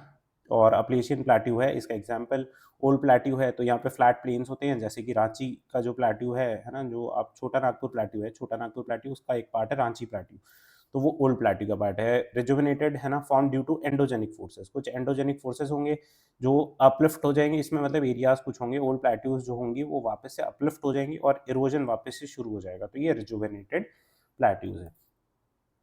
अब हम लोग देखते हैं क्या मेसा, है ना? अब मेसा वैसे है ना, मैं आपको बताऊं, मेसा से आपको नाम सीधा सीधा याद आना चाहिए चित्तौड़गढ़ का। हमारा जो चित्तौड़ फोर्ट है वो एक मेसा पे लोकेटेड है ना? तो अब देखो मेसा क्या होता है, मैंने ये सारा आपको समझा दिया था, we will read it out now, है ना? और mesa is an isolated flat top elevation ridge और hill which is bounded from all sides by steep escarpments, है ना? स्टीप, ये जो है ये स्टीप है ना? स्टीप एस्कारपमेंट्स है and stands distinctly above a surrounding plain. ये यहाँ पर प्लेन एरिया है और इसके ये डिस्टिंक्टली अबव ये खड़ा हुआ है यहाँ पे, तो इसको मेसा बोलते हैं, है ना? इसको झारखंड में पाट बोलते हैं। It is formed by physical weathering of a plateau, है ना? पूरा हमने बात की थी, पूरा प्लेट्यू है, उसकी वेदरिंग हुई, उसका डेन्यूडेशन हुआ, तो उसके बाद जो बनेगा वो मेसा है। Later due to weathering of mesa, mesa की भी वेदरिंग हो जाएगी तो क्या बन जाएगा, ब्यूट बन जाएगा। Physical platform called butte is formed. Mesa have tops that are wider than they are taller, mesa का जो टॉप है वो वाइड है ना? इतने ये टॉल नहीं होते हैं जितने ये वाइड है। फिर while butte are taller than they are wide, यहाँ पर ब्यूट है, मान लो या इसकी 10 मीटर इसकी ऊंचाई है, तो इसकी जो ये जो विड्थ है वो कितनी होगी, 8 मीटर ही होगी, है ना? जो इसकी ऊंचाई है उससे भी कम होगी। तो ये ब्यूट, मेसा और प्लेट्यू के बीच में बेसिक बात है। अब इंपॉर्टेंस ऑफ प्लेट्यूज तो आपको पता है, they are storehouses of minerals. जैसे कि एग्जांपल देखो तो छोटा नागपुर प्लेट्यू जो अपना है, छोटा नागपुर का पठार है। फिर इंटेंसिव एग्रीकल्चर यहाँ पर किया जाता है, चाहे डेक्कन प्लेट्यू हो, चाहे चित्तौड़गढ़ फोर्ट का एग्जाम्पल आप लो तो, है ना? तो ये यहाँ पर intensive agriculture. Reverse creates waterfall on it's steep slopes, तो स्टीप स्लोप जहाँ पर होगा वहाँ पे वाटरफॉल बनेंगे। मोर पॉपुलेटेड देन माउंटेन्स, है ना? माउंटेन्स और जो प्लेन्स है उसके बीच की जो ये चीज़ है, ये प्लेट्यू है, तो यहाँ पर मीडियम टाइप की जो पॉपुलेशन है वो निवास करेगी। फिर अब अलग अलग दुनिया में कहाँ कहाँ कौन कौन से प्लेट्यूज हैं वो देखते हैं। तो सबसे पहले बात करें नॉर्थ अमेरिका की, तो नॉर्थ अमेरिका में देखो कुछ प्लेट्यूज हैं, जैसे कोलंबिया प्लेट्यू है, स्नेक प्लेट्यू है, कोलोराडो है, यहाँ पे ग्रेट बेसिन प्लेट्यू है। उसके बाद में हम लोग अलग अलग हमने हमने माउंटेन्स तो देख लिए थे। एक मैक्सिकन प्लेट्यू यहाँ पर आता है, क्योंकि ये जो रीजन है ये ट्रांस मैक्सिकन रीजन है ना? जो साउथ ऑफ यूएसए है वो रीजन है, तो यहाँ पे मैक्सिकन प्लेट्यू आता है। तो हम एक एक करके देखते हैं। सबसे पहले Columbia plateau, Columbian plateau intermontane plateau है, माउंटेन्स के बीच में बना हुआ है, सेमी एरिड और वॉल्केनिक कंडीशन है। यहाँ पे कोलंबिया रिवर और स्नेक रिवर होती है। अब देखो ये सारी चीज़ें याद करने वाली है। सेज ब्रश नाम के श्रब्स यहाँ पर पाए जाते हैं। एग्रीकल्चर होती है यहाँ पे समर्स में, जिसको सूटकेस फार्मिंग बोलते हैं ना, सूटकेस फार्मिंग इसको बोलते हैं। फिर great basin plateau, great basin plateau है, इंटरमॉन्टेन है, largest plateau of North America, है ना? Largest plateau of North America, great basin plateau. Snake plateau जो है इसको भी आप है ना ग्रेट बेसिन का अपन पार्ट भी मान सकते हैं। फिर यहाँ पर ग्रेट बेसिन डेजर्ट है, ग्रेट सॉल्ट लेक है, डेथ वैली, है ना? ये इंपॉर्टेंट है। यहाँ पर जो डेथ वैली है वो ग्रेट बेसिन प्लेट्यू पर लोकेटेड है। और मैं बताऊँ यहाँ पर लंबी सी सड़क है, ना इधर बंदा ना उधर बंदा, आदमी को गाड़ी चलाते चलाते यहाँ पे नींद आ जाती है और वो वहाँ पे मर जाते हैं, इसलिए इसका नाम है डेथ वैली। ईस्टर्न कैलिफोर्निया में ही लोकेटेड है। फिर एक यहाँ पे लोएस्ट पॉइंट है नॉर्थ अमेरिका का, बैड वाटर बेसिन, -86 मीटर इसकी जो एलिवेशन है वो -86 मीटर है, मतलब जो सी लेवल है उससे भी -86 मीटर्स है। फिर कोलोराडो प्लेट्यू है, तो इंटरमॉन्टेन प्लेट्यू है, ये भी एरिड है, फॉर्म्ड ऑफ लाइमस्टोन, लाइमस्टोन से बना हुआ है। कोलोराडो रिवर और ग्रीन रिवर यहाँ पे होती है। ग्रैंड कैनियंस, यहाँ पे एरिजोना में ग्रैंड कैनियंस पाए जाते हैं ना। अगर आप में से कोई लद्दाख कभी गया हो तो ग्रैंड कैनियन जैसी ही जो जो स्पीति वैली है वहाँ पर जो लोकेशन है वो ग्रैंड कैनियंस जैसी ही है। फिर मैक्सिकन प्लेट्यू है, तो मैक्सिकन प्लेट्यू में देखिए इंटरमॉन्टेन है, ये बात हम सारी ज़्यादातर प्लेट्यूज है ना देखो वैसे इंटरमॉन्टेन ही होंगी, है ना? हम जितनी भी पढ़ेंगे ना उसमें काफ़ी सारी ऐसी प्लेट्यूज होंगी जो इंटरमॉन्टेन होंगी। डेक्कन प्लेट्यू को छोड़ दो तो वो इंटरमॉन्टेन नहीं है। फिर चिहुआहुआ डेजर्ट नाम से यहाँ पे डेजर्ट है बहुत फेमस वर्ल्ड। चिहुआहुआ आपको पता है एक कुत्ता आता है ना, उसका नाम चिहुआहुआ होता है ना, इस छोटी छोटी सी उसकी टांगें होती है और इतना लंबा सारा होता है वो, है ना, इतना लंबा सारा होता है, तो उसका चिहुआहुआ उसका नाम है। इंटरनेट पे आप फोटोज देख सकते हो। World's largest silver producing mine यहाँ पर मौजूद है ना। अब तो इसको इसको वैसे लिखना थोड़ा सही नहीं है, क्योंकि है ना अलग अलग मिलती रहती है। अभी ऑस्ट्रेलिया में मिल गई, अभी है ना वहाँ पर क्या बोलते हैं यूके में भी कोई माइंस मिल गई, तो इसलिए ये सही नहीं है। फिर कैनेडियन शील्ड है, ये लॉरेंशियन प्लेट्यू का एग्जाम्पल है। शैटर्ड प्लेट्यू है, ये one of the oldest landforms in the world, है ना। कैनेडियन शील्ड जो है वो ओल्डेस्ट लैंडफॉर्म है। बॉक्साइट, आयरन ओर, सिल्वर, निकल एक्सेट्रा, है ना। आप कोई भी मिनरल्स, वैसे मैं बताऊं आप मन से भी कुछ मिनरल्स लिख दोगे ना तो गलत नहीं होगा वहाँ पे, है ना, पर जहाँ पर स्पेसिफिकली पता है कि यहाँ पे ये मिलता है वहाँ तो लिख करके ही आना है। फिर साउथ अमेरिका की प्लेट्यूज, तो साउथ अमेरिका में प्लेट्यूज हैं भाई, दो चार प्लेट्यूज हैं यहाँ पे। माउंटेन एक है, रिवर एक है और फॉरेस्ट एक है, पर प्लेट्यूज हैं दो चार। उसमें गुआना प्लेट्यू है, ये नॉर्दर्न पार्ट ऑफ जो साउथ अमेरिका है वहाँ पर ये लोकेटेड है। गुआना ये जो रीजन है यहाँ पर ये लोकेटेड है। एग्जाम्पल ऑफ शील्ड है, शील्ड का एग्जाम्पल है कोल्ड एंड स्टेबल लैंडमास होता है उसको शील्ड बोलते हैं। Bauxite, gold, iron, diamond etcetera ये यहाँ पे मिलते हैं। यहाँ पर एक नदी बहती है, ओरिनोको रिवर, और ये जो इक्वेटर है इसके पास में लोकेटेड है। तो ये मेरे हिसाब से यहाँ पे जो लाइन जा रही है ये इक्वेटर की लाइन है, तो इसके पास में ये लोकेटेड है। फिर ब्राज़ीलियन प्लेट्यू है, तो ये ब्राज़ील में होगा ऑब्वियसली। एग्जाम्पल ऑफ शील्ड है, ये भी कवर्स 50% ऑफ द ब्राज़ील, है ना। 50% जो रीजन है ब्राज़ील का वो कवर कौन करता है, ब्राज़ीलियन प्लेट्यू कवर करता है। Iron ore, hydro power, south Francisco river ये यहाँ की विशेषताएं हैं। फिर बोलीविया प्लेट्यू, तो ये बोलीविया में है। बोलीविया ये जो रीजन है ये बोलीविया प्लेट्यू है। इंटरमाउंटेन है, ये लोकेटेड बिटवीन एंडीज माउंटेन, है ना। एंडीज हमने देखा था यहाँ से यहाँ तक क्या है एंडीज है, तो ये एंडीज की छोटी छोटी अलग अलग श्रेणियां होंगी, उसके बीच में एक प्लेट्यू है जो बोलीविया प्लेट्यू है। टिटिकाका यहाँ पर लेक है, ड्राई कंडीशन है, सलाइन लेक है, पर टिटिकाका जो लेक है वो फ्रेश वाटर लेक है यहाँ पर। फिर वोल्केनिक प्लेट्यू है, टिन और टंगस्टन यहाँ पे मिलता है। यहाँ की एक विशेषता है लापाज, है ना। लापाज याद रखना आप, कैपिटल ऑफ बोलीविया है ये और highest capital of the world है ना। इसकी जो एल्टीट्यूड है वो बहुत ज़्यादा है। फिर पैटागोनिया प्लेट्यू, पैटागोनिया चिली और अर्जेंटीना, है ना, इस रीजन में पैटागोनिया प्लेट्यू चिली और अर्जेंटीना के रीजन में यहाँ पर है। Rain shadow reason of Andes mountain, जैसे आपको पता है हमारे यहाँ पर वेस्टर्न घाट्स हैं, सिमिलर लोकेशन नहीं है क्या वेस्टर्न घाट्स की और एंडीज की, तो एंडीज थोड़े ज़्यादा बड़े मान लो, पर वेस्टर्न घाट्स भी ऐसे ही हैं। तो यहाँ पर जब एंडीज आ जाते हैं ना, तो ये जो इसके ये वेस्टर्न रीजन हो गया, ये ईस्टर्न है, तो ये ईस्टर्न साइड जो होगी ना ये रेन शेडो एरिया हो जाएगा। तो यहाँ पे ये रेन शेडो एरिया है, यहाँ पर पैटागोनिया प्लेट्यू है। यहाँ पर हाँ चिली और अर्जेंटीना के यहाँ पे। फिर पैटागोनिया डेजर्ट भी यहाँ पे है, कोल्ड डेजर्ट है ना, कोल्ड पेरिवियन करंट, हम अल नीनो ला नीनो देखेंगे तो ये यहाँ पर देखेंगे हम। पैटागोनिया जो डेजर्ट है वो कोल्ड डेजर्ट क्यों है, क्योंकि यहाँ पे कोल्ड करंट्स बहते हैं, हमबोल्ट करंट उसका नाम है, तो वो कोल्ड पेरिवियन करंट भी उसको बोल देते हैं, हमबोल्ट करंट भी उसको बोल देते हैं। तो ये पैटागोनिया प्लेट्यू है। फिर कुछ अफ्रीका में प्लेट्यूज हैं, तो गिनी हाईलैंड्स हैं, लोमा माउंटेन्स हमने देखा था इस जगह पर कहीं पर लोमा माउंटेन्स थे, तो लोमा माउंटेन्स इसी का पार्ट है गिनी हाईलैंड का। हाईएस्ट पीक है इसकी बिंतु मानी, नाइजर, सेनेगल, गाम्बिया ये सारी यहाँ पे रिवर्स हैं। फिर यहाँ पर इसी के पास में थोड़ा सा ये यहाँ पर फाउटो जलॉन है ना, फाउटो जलॉन प्लेट्यू है, मेनली गिनी में है ये। Lot of rainfall, West Africa's water tower इसको बोलते हैं, मतलब रेनफॉल यहाँ पे हो रही है और अच्छी बात है, सहारा वाली कंट्री में इतनी रेनफॉल हो रही है इसलिए यहाँ पर वाटर टावर इसको बोलते हैं। वेस्ट अफ्रीका का स्विट्जरलैंड भी इसको बोला जाता है। वाटर शेड ऑफ अफ्रीका है, मेड ऑफ सैंडस्टोन, रिवर्स यहाँ पर डीप वैलीज बनाती हैं, कैनियंस बनाती हैं और मिनरल रिच है, आयरन ओर वगैरह यहाँ पर मिलता है। तो ये मैंने आपको बताया कि कॉमन सी बात है, मिनरल रिच सारे ही प्लेट्यूज होते हैं। फिर इथियोपियन हाईलैंड है ना, एब्सिनियन प्लेट्यू इसका नाम, एब्सिनियन प्लेट्यू भी है। ताना लेक यहाँ पर है ना, अब ताना लेक के बारे में आपको स्टोरी बताऊंगा पर थोड़ी लंबी हो जाएगी, चलो रहने देते हैं। तो ये यहाँ पर इस जगह पर कुछ लोकेटेड है ताना लेक, ये इथियोपियन हाईलैंड और एब्सिनियन प्लेट्यू का पार्ट है। फिर कुछ जॉस प्लेट्यू है, एक नाइजर और नाइजीरिया के यहाँ पर टिन रिजर्व्स यहाँ पे पाए जाते हैं। एक कटंगा प्लेट्यू है, कॉन्गो और जाम्बिया, यहाँ पर कॉपर और कोबाल्ट मिलता है, ठीक है। कोल्ड रीजन है ये कटंगा प्लेट्यू। फिर एक बे प्लेट्यू है, बे वैसे क्या दोस्त को बे बोलते हैं क्या मेरे को पता नहीं है, वो है ना इंटरनेट पे कुछ स्लैंग होता है बे वगैरह। तो बे प्लेट्यू है अंगोला में, है ना। बॉक्साइट रिजर्व है यहाँ पे, जाम्बिया रिवर है और कोल्ड क्लाइमेट होता है, ठीक है। अब ये कुछ याद ही करना पड़ेगा, ऐसा कोई इलाज नहीं। ईस्ट अफ्रीकन प्लेट्यू है, युगांडा, केनिया और तंजानिया, है ना। Largest plateau in Africa, Maasai tribe are found, Kilimanjaro mountain और विक्टोरिया लेक, है ना। ये जो ये है किलिमंजारो माउंटेन और विक्टोरिया लेक है, ये इस जगह पर ईस्ट अफ्रीकन प्लेट्यू है। यहाँ पे एक है ना ईस्ट अफ्रीकन रिफ्ट वैली भी है, ये आपको पता हो तो ये अफ्रीका है ना, ये थोड़ा टूट रहा है यहाँ से टूट करके अलग हो रहा है। अब ये आकर के भारत में मिलेगा कि कहाँ जाएगा ये पता नहीं अभी अपन को, पर ये ईस्ट अफ्रीकन प्लेट्यू है, युगांडा, केनिया और तंजानिया में। फिर देखो इसके बाद में कुछ प्लेट्यूज़ हैं जो यूरोप में हैं। तो यूरोप वाले जो प्लेट्यूज़ हैं उसमें फिनो स्कैंडिनेवियन है, ये हम पहले ही बात कर चुके हैं। तो हमने माउंटेन्स देखे, तो प्लेट्यू भी है यहाँ पे, फिनो स्कैंडिनेवियन जो रीजन है, स्कैंडिनेविया वाला जो रीजन है वहाँ पर।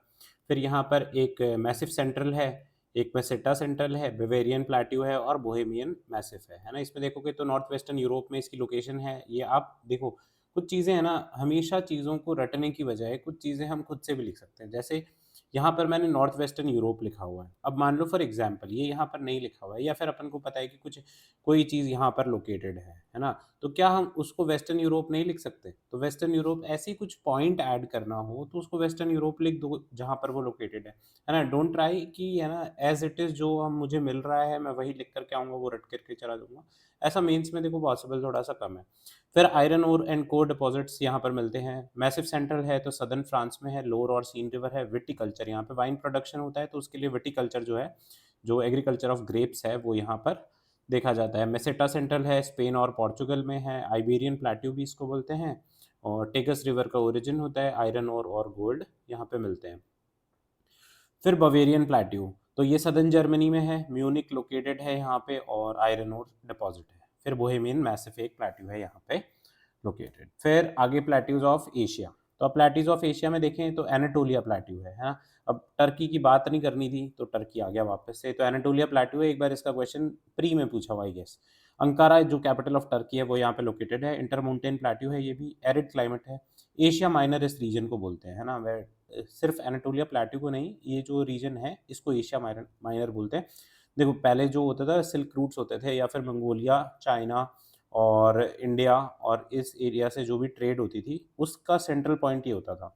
यूरोप से जो भी ट्रेड होती थी उसका सेंट्रल पॉइंट ये होता था। तो ये एक्सचेंज पॉइंट के तौर पे है ना, जो रिलीजन है, इस्लामिक रिलीजन जो है उसका ओरिजिन, और यहाँ से बहुत सारी स्टोरीज जुड़ी हुई हैं पर अपन उसमें नहीं जाते हैं।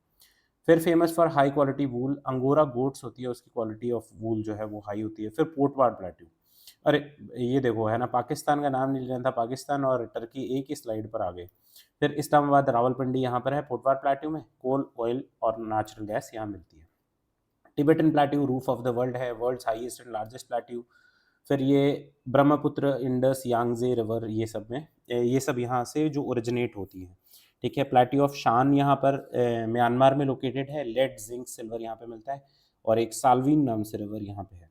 फिर उस्त उर्द प्लेट्यू यहाँ पे कजाकिस्तान, उज़्बेकिस्तान और तुर्कमेनिस्तान है ना, ये जो रीजन है उज़्बेकिस्तान, कजाकिस्तान और तुर्कमेनिस्तान, है ना? ये रीजन है आरएल सी जो है, ये रीजन। फिर लॉइस प्लेट्यू है तो चाइना में लोकेटेड है। ये देखो फेमस है ना, येलो जो सॉइल अपन नाम लेते हैं उसको लोएस रीजन भी बोलते हैं, तो वो लोएस प्लेट्यू है। फिर हाईली फर्टाइल होता है ये, और हाई इरोजन यहाँ पर हांग हो रिवर, एक येलो रिवर होती है यहाँ पे, हांग हो जो रिवर है ये इरोजन करती है। फिर प्लेट्यू है ऑस्ट्रेलिया का, तो वेस्टर्न प्लेट्यू रीजन यहाँ पर है। बहुत सारी यहाँ पर देखो है ना, Sandy, great Sandy, Gibson, Simpson, ये सब डेजर्ट्स यहाँ पे मिलते हैं, है ना। एरिड यहाँ पे क्लाइमेट है। एक यहाँ पे फीचर है आयर रॉक, है ना, ये बहुत ही मतलब फेमस टूरिस्ट स्पॉट है ऑस्ट्रेलिया में। आयर रॉक मिलता है, इसको वहाँ पे उलूरू बोलते हैं, है ना। ऐसे मैं आपको बताऊँ वैसे कि मेरा ननिहाल जो है झुंझुनू के पास में एक जगह है, गुड्डा गौड़जी, झुंझुनू डिस्ट्रिक्ट में ही पड़ती है। तो वहाँ पर भी पता है ऐसा एक रॉक है ना, वो सिंगल रॉक है, मोनोलिथ है, वो स्टैंड कर रहा है वहाँ पे। परंतु अब वो देखो झुंझुनू में है इसलिए इतना ज़्यादा फेमस नहीं, और ये ऑस्ट्रेलिया में है तो फेमस है। फिर रेजिडेंट्स यहाँ के, जो जैसे अपने यहाँ पे भील होते हैं वैसे वहाँ पर जो रेजिडेंट्स हैं उनको एबोरिजिनल्स बोलते हैं, है ना, जो इंडिजीनियस लोग हैं वहाँ के। फिर यहाँ पे डायमंड मिलता है किम्बरली में, आयरन है, पीली बारा नाम से जगह है वहाँ पे, गोल्ड कालगुरली और कूलगार्डी, ये दो जगह है यहाँ पे गोल्ड मिलता है। तो ये बात हो गई भाई हमारी प्लेट्यू। ठीक है, तो हमने माउंटेन्स और प्लेट्यूज देख लिए। अब हम बात करते हैं प्लेन्स के बारे में, है ना। तो प्लेन्स वैसे तो आपको पता ही है, सेकेंड ऑर्डर रिलीफ का ये भी फीचर है। और कैसे बनते हैं ये, formed by rising up of submerge land masses. कुछ लैंड मासेस ऐसे होते हैं जो सबमर्ज हो जाते हैं, तो उससे प्लेन्स का निर्माण होता है। मतलब वो राइज़ हो जाते हैं सबमर्ज्ड लैंड मासेस, तो उससे होता है फिर रिट्रीटिंग ऑफ सी लेवल अगर नीचे चला जाए तो एक हमको प्लेन एरिया मिल जाता है।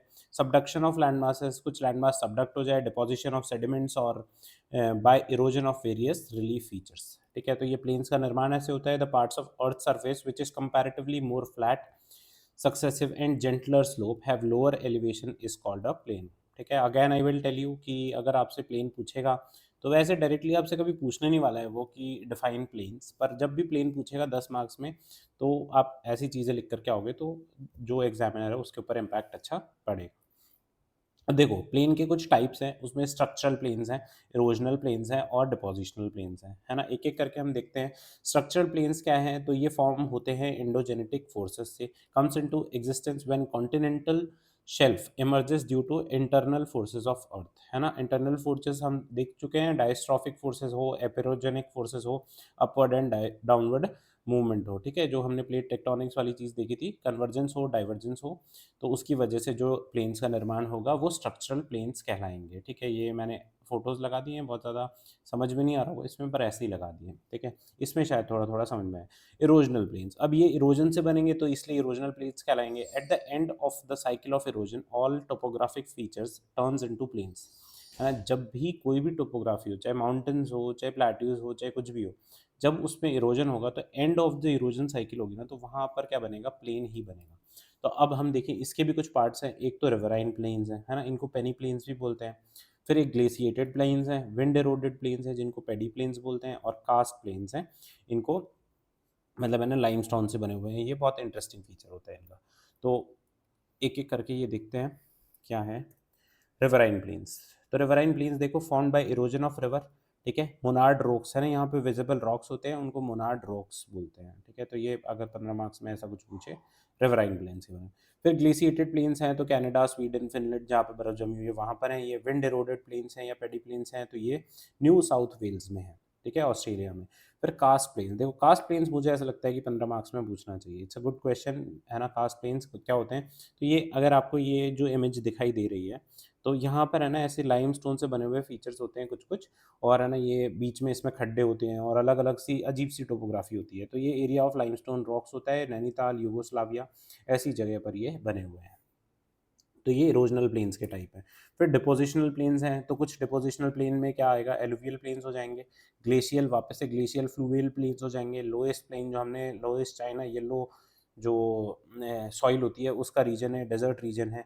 फिर लावा प्लेन्स हो जाएँगे और लैक्रोस्टाइन प्लेन्स हो जाएँगे। एक-एक करके देखो तो एलुवियल प्लेन्स है ना, पेडमोंट प्लेन होते हैं ये, जो पहाड़ है उसके जो निचला फुटहिल है वहाँ पर ये होते हैं। भाबर तराई अलग-अलग होते हैं। भाबर में क्या होता है कि लार्ज जो रॉक्स होते हैं वो होते हैं, रिवर यहाँ पे डिसअपीयर हो जाती है। फिर तराई रीजन आता है जो थोड़ा दलदली रीजन होता है, माउंटेन्स के ये पास में होते हैं। फिर ग्लेशियल फ्लूवियल जो प्लेन्स हैं, डिपोजिशन ऑफ ग्लेशियर के जो डिपोजिशन द्वारा बने हुए हैं वो ग्लेशियल फ्लूवियल प्लेन्स हो गए। फिर लोएस्ट प्लेन है ना, ये जो ये देखो यहाँ पर आप फोटो देखोगे तो ये लोएस्ट प्लेन है, थोड़ा-थोड़ा डेज़र्ट जैसा है, परंतु थोड़ी मतलब है ना डेज़र्ट रीजन होता है पर थोड़ी टोपोग्राफी इसकी ऐसी होती है प्लेन जैसी।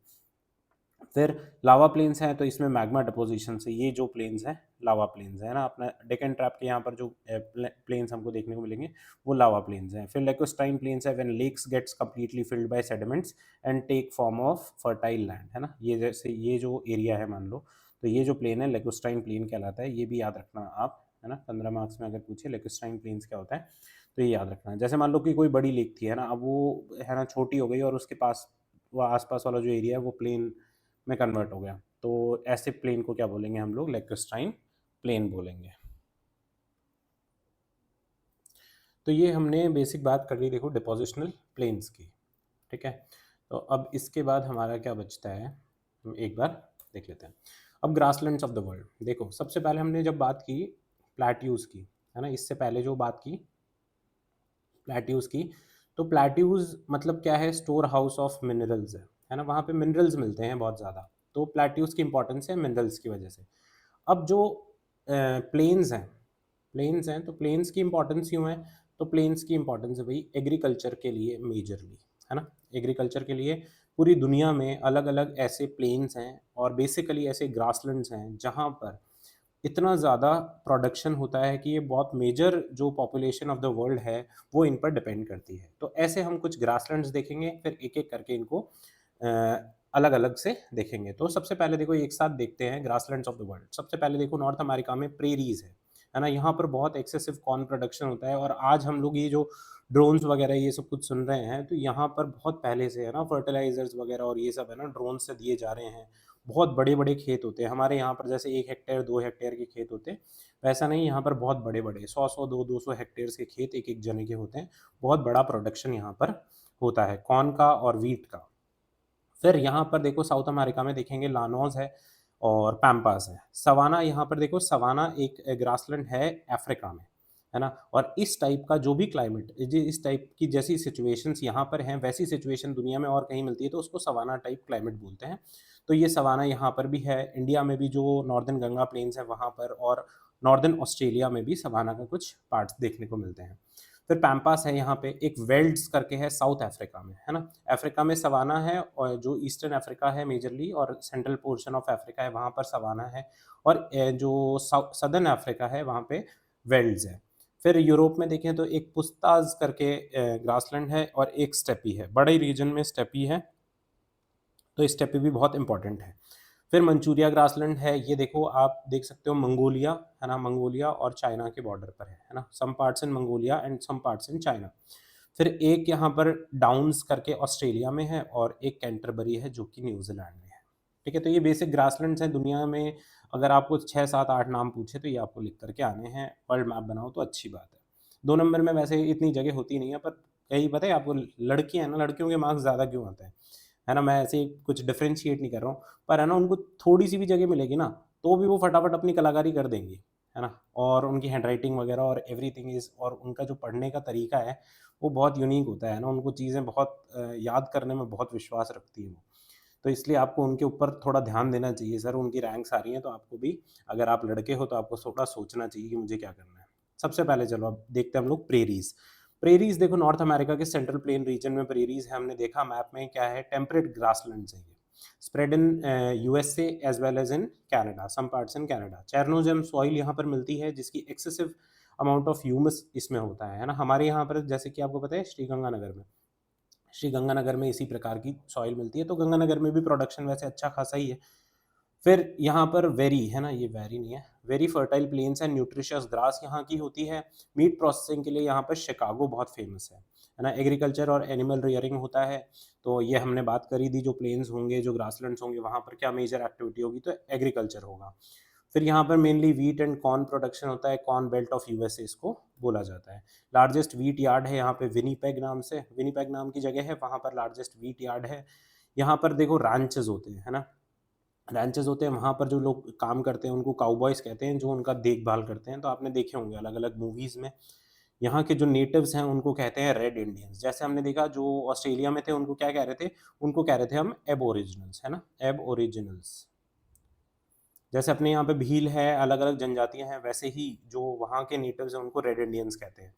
फिर मेन एनिमल्स जो हैं यहाँ पर बाइसन, कोयोट, प्रेरीज़ डॉग और मेन ट्राइब्स हैं कुछ अपाचे, क्रो, क्री और कुछ मेन ट्रीज़ हैं यहाँ पे जो विलो, पॉपुलर और एल्डर, है ना? इसमें बहुत ज़्यादा चीज़ें समझने जैसी नहीं है, आपको याद रखनी है ये। आपने प्री में वैसे थोड़ी बहुत चीज़ें पढ़ी भी होंगी ये।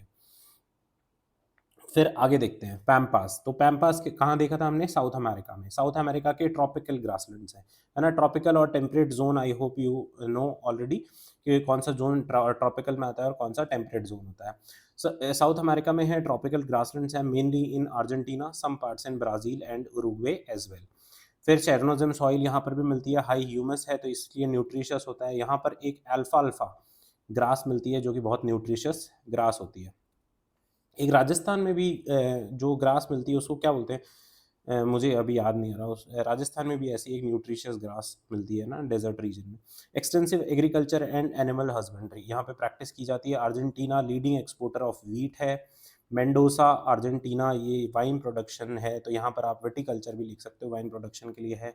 कैटल फार्म्स होते हैं यहाँ पर, जैसे वहाँ पर रैंचेस थे वैसे यहाँ पर एस्टांशिया होता है और इसके जो केयरटेकर्स होते हैं उनको बोलते हैं ग्वाचो। ठीक है, अलग-अलग अगर आपने कभी कोई ऐसी मूवी देखी है लैटिन मूवीज़, तो आपको पता चलेगा कि ग्वाचो उसमें भी बहुत फ़ेमस होते हैं। जैसे वहाँ पे रैंचेस और काउबॉयज़ फ़ेमस हैं नॉर्थ अमेरिका में, वैसे यहाँ पर ग्वाचो फ़ेमस है।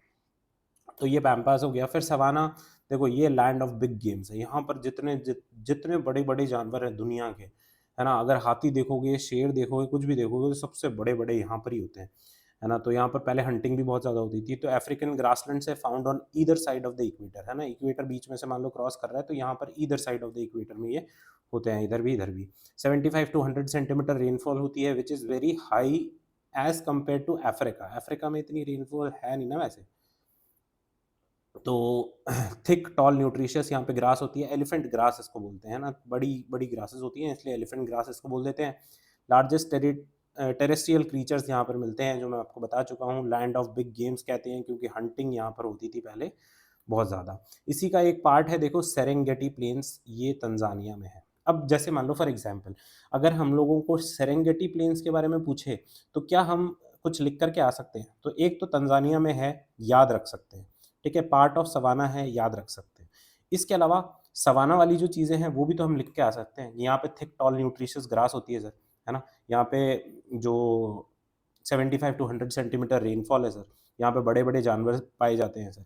तो ये सारी चीज़ें, ये थोड़ा-सा है ना, आपको दिमाग लगा कर के काम करना पड़ेगा। फिर अपन आगे बात करते हैं वेल्ड्स की। तो वेल्ड्स हमने देखा साउथ अफ्रीका में लोकेटेड है, टेम्परेट ग्रासलैंड्स हैं ये, है ना? स्वाज़ीलैंड, लेसोतो, ज़िम्बाब्वे और बोत्सवाना में भी इसके पार्ट्स हैं और साउथ अफ्रीका में भी है। रेड ग्रास मिलती है यहाँ पे, एक वाल नाम से रिवर है। मेजर यहाँ पे क्रॉप है मेज़, है ना? रीजन इज़ मेज़ ट्रायंगल, है ना? ये मेज़ नहीं है, मेज़ है ना, मेज़। मेज़ ट्रायंगल यहाँ पर एक रीजन है। व्हीट, ओट्स, ये सब अदर क्रॉप्स हैं। मेरिनो शीप यहाँ पे होती है ना? मेरिनो वूल आपने सुना होगा, तो बहुत गुड क्वालिटी वूल होता है, तो ये यहाँ पर वेल्ड्स है। अब मैंने ये फ़ोटोज़ ऐसे ही लगा दी, इनका कोई बहुत औचित्य नहीं है। फिर स्टेपी, तो ये हमने देखा बड़ा-सा रीजन था, है ना? यूरोप से लेकर के और एशिया या रशिया के रीजन में फैला हुआ बड़ा-सा रीजन था। टेम्परेट ग्रासलैंड्स हैं ये। हॉट समर्स, कोल्ड विंटर्स, जैसा अपने यहाँ पर क्लाइमेट है वैसा ही स्टेपी रीजन होता है। अपने यहाँ पर भी कुछ क्लाइमेट ऐसे होते हैं, मतलब कुछ एरियाज़ ऐसे हैं जिनको हम स्टेपी ज़ोन्स बोल देते हैं। 25 से 50 सेंटीमीटर यहाँ पे एनुअल रेनफॉल होती है, एवरेज रेनफॉल। यहाँ पे स्मॉल ग्रासेस होती हैं। अगेन चारोजन सॉइल यहाँ पर पाई जाती है। डेन्यूब रिवर बेसिन से लेकर के ये चाइना तक है ना? अब हमने देखा डेन्यूब अच्छा, अपन ने रिवर्स तो इसमें है नहीं ना अपने सिलेबस में। डेन्यूब रिवर है यूरोप में, हंगरी में, और वहाँ से लेकर के चाइना तक ही एक्सटेंडेड है। तो ये 8000 किलोमीटर इसकी ब्रॉड स्ट्रिप है, और broad strip of steppe in Hungary and surrounding countries is called puszta, है ना? पुस्ताज इसको बोलते हैं, पेनोनियन स्टेपी भी इसको बोलते हैं। तो ये थोड़ा-सा इंपॉर्टेंट फैक्ट हमारे लिए यहाँ पर आ जाता है, क्योंकि पूछताछ से क्वेश्चन पूछने के चांसेस हैं भाई, है ना? इंपॉर्टेंट क्वेश्चन है पूछताछ, तो पेनोनियन स्टेपी या पूछताछ यहाँ से पूछ सकता है। फिर इसके दो पार्ट्स हैं, वेस्टर्न स्टेपी होता है डेन्यूब रिवर से अल्ताई माउंटेन, है ना? और ईस्टर्न स्टेपी होता है अल्ताई माउंटेन से खिंगन रेंज, ये चाइना में है। Not very important. फिर नल्लर बोर प्लेन्स, है ना? अब ये अपने अपने प्लेन्स वैसे उसमें, है ना, मैप में नहीं देखे थे। नल्लर बोर जो प्लेन्स हैं वो लोकेटेड हैं भाई ऑस्ट्रेलिया के, सदर्न ऑस्ट्रेलिया में, है ना? और ये भाई बहुत खतरनाक बीहड़ है। ट्री लेस प्लेन है, जैसा कि आप देख सकते हो, ये है ना, मैंने उसकी वेबसाइट से लिया है। Eastern end of treeless plain, यहाँ पर एक बिल्कुल भी ट्रीज नहीं है, है ना? सेमी एरिड कंडीशन है। अपन ने पहले यहाँ पर देख चुके हैं कि ये जो रीजन है यहाँ पर बड़े बड़े डेजर्ट्स हैं, ग्रेट सैंडी डेजर्ट, है ना, ग्रेट विक्टोरिया डेजर्ट, ऐसे करके हम यहाँ पे बहुत सारे डेजर्ट देख रहे थे। उसी बीच में एक एरिया है जो नल्लरबोर प्लेन है ना, सेमी एरिड कंडीशंस है, और यहाँ पर एग्रीकल्चर नहीं है। ये प्लेन एरिया है परंतु एग्रीकल्चर नहीं है। हॉट ड्राई विंड्स, यहाँ पर एक विंड बहती है ब्रिक फील्डर नाम से, है ना? अगर कोई जो ऑप्शंस वाले पेपर होते हैं ना अपने प्री जैसे एग्जाम्स होते हैं, तो वहाँ पर तो ये बहुत इंपॉर्टेंट क्वेश्चन होता है, और यहाँ पर आपको याद आ जाए नल्लरबोर प्लेन्स थे तो आप लिख करके आना। लाइमस्टोन रीजन है, और हॉट ड्राई विंड्स यहाँ पर बहती हैं जिनको ब्रिक फील्डर बोलते हैं। तो लोकेशन याद रखना, नलरबोर प्लेन्स कहाँ पर है? ऑस्ट्रेलिया के सदर्न ऑस्ट्रेलिया में है। अब ये बेसिक बात हो गई प्लेन्स के बारे में। अब कुछ एक दो डेजर्ट की चीज़ें देख लेते हैं, बहुत ज़्यादा बचा नहीं है इसमें। अब एक सेकंड में देख लेता हूँ, है ना? 4-5 डेजर्ट्स देख लेते हैं अपन। तो सबसे पहले देखो कि डेजर्ट है क्या? कोई भी ऐसा एरिया जहाँ पे ड्राई कंडीशंस हैं और लेस देन 25 सेंटीमीटर रेनफॉल है, उसकी वजह से वहाँ पर क्या होता है, ज़ेरोफाइट वेजिटेशन पाया जाता है ना? जो कांटों वाले जो पेड़ होते हैं और जो वेजिटेशन होता है वो वहाँ पर पाया जाता है। अब 2 इसके डिवीज़न है, सब ट्रॉपिकल हॉट, लैटिट्यूड के बेसिस पे देखेंगे तो सब ट्रॉपिकल हॉट है और हाई लैटिट्यूडनल कोल्ड है।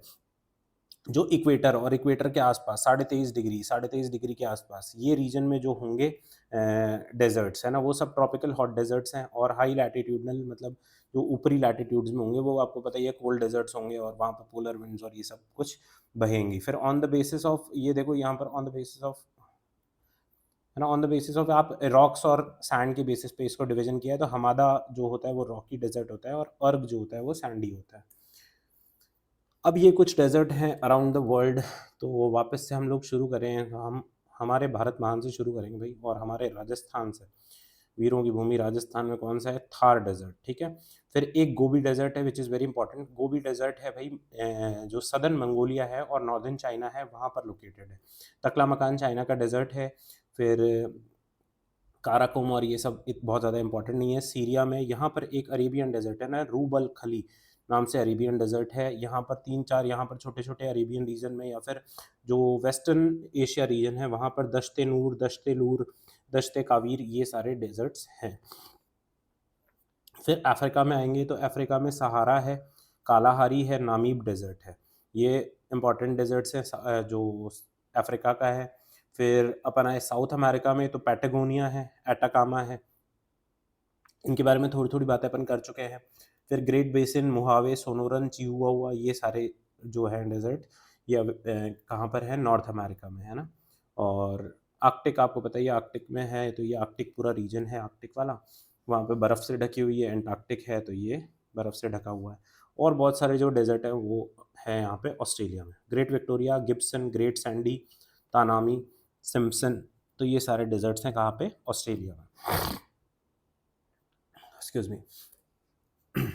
तब देखो नॉर्थ अमेरिका के डेजर्ट देखें, ग्रेट बेसिन डेजर्ट है, कोल्ड डेजर्ट है यूएसए का। मोहावे डेजर्ट है जो हॉट डेजर्ट है, स्मॉलेस्ट डेजर्ट है यूएसए में। और यहाँ पर जोशुआ ट्रीज मिलते हैं ना, बहुत यूनिक तरीके के ट्रीज हैं ये, आप इंटरनेट पे देखना। डेथ वैली की हम पहले बात कर चुके हैं, तो डेथ वैली भी यहाँ पर लोकेटेड है। जोशुआ ट्रीज आप देखना इंटरनेट पे। सोनोरन डेजर्ट, ठीक है, यूएसए और मेक्सिको में ये है, हॉट डेजर्ट है और ग्रेट कैक्टस ट्रीज है। ठीक है, ये बेसिक 15 मार्क्स में पूछे तो यही सब चीज़ें आपको लिख करके आनी है। चिहुआहुआ डेजर्ट है, यूएसए और मेक्सिको के बॉर्डर पर है ये, और largest hot desert of North America है ना ये चिहुआहुआ। मैंने आपको बताया था एक डॉग होता है चिहुआहुआ, है ना। फिर आगे देखो डेजर्ट्स ऑफ साउथ अमेरिका। अब डेजर्ट्स ऑफ साउथ अमेरिका के बेसिक डेजर्ट अपन देखें तो एटाकामा है और पैटागोनिया है। एटाकामा और पैटागोनिया में हम लोग देखें, वैसे हमने एंडीज बात की थी तब हमने बेसिक थोड़ी चीज़ें पढ़ी थी इसके बारे में। एटाकामा डेजर्ट है, पेरू और चिली के बॉर्डर पर है ये। Driest desert in the world, यहाँ पर एक जगह है एरिका, है ना, वो ड्राइएस्ट प्लेस ऑन अर्थ है। फिर पैटागोनिया डेजर्ट है तो कोल्ड डेजर्ट है ये भाई पैटागोनिया। और कोल्ड डेजर्ट मैंने आपको बताया भी था, कोल्ड डेजर्ट क्यों है? क्योंकि यहाँ पे हम्बोल्ट करंट या पेरुवियन जो करंट है वो फ्लो करता है। तो rain shadow area of Andes है, यहाँ पर रेन शेडो एरिया भी है और इस वजह से बारिश नहीं होती है। Largest desert of South America ये है। फिर आगे अफ्रीका के, तो अफ्रीका में हमने देखा सहारा डेजर्ट है और नाइजर है, और यहाँ पर एक कालाहारी डेजर्ट और है ना इन दिस रीजन। तो Sahara desert largest hot desert है, हमें ये बात पता है। Extends from west part of the continent to east, है ना, वेस्ट टू ईस्ट पूरा ये सहारा डेजर्ट है। टोटल 11 कंट्रीज़ हैं, तो हो सके तो देखो ये 11 कंट्रीज़ का नाम अपन याद रखेंगे, है ना, ABCD जैसे भी याद रखना हो। नॉर्थ अफ्रीका है अल्जीरिया, चाड, इजिप्ट, है ना, लीबिया, मोरक्को, माली और मॉरिटानिया, नाइजर, सूडान और टूनीशिया, है ना। मुझे भी ये एग्जैक्टली याद नहीं है, पर आपको कोई ट्रिक लगा करके याद करना पड़ेगा। मुझे तो बहुत ज़्यादा इंपॉर्टेंट नहीं लगे, पर RAS के लिए थोड़ा सा ज़्यादा ज़रूरी है। रेड सॉइल यहाँ पर मिलती है, टॉरेग और बेडुइन नाम से यहाँ पर ट्राइब्स पाई जाती हैं। फिर हाईएस्ट टेम्परेचर जो दुनिया में रिकॉर्ड किया गया है वो अल अजीज़िया लीबिया में, वो यहीं पड़ता है भाई। माइनस नहीं है ये, 58 डिग्री सेल्सियस है ना, हाईएस्ट टेम्परेचर है, लोवेस्ट नहीं है।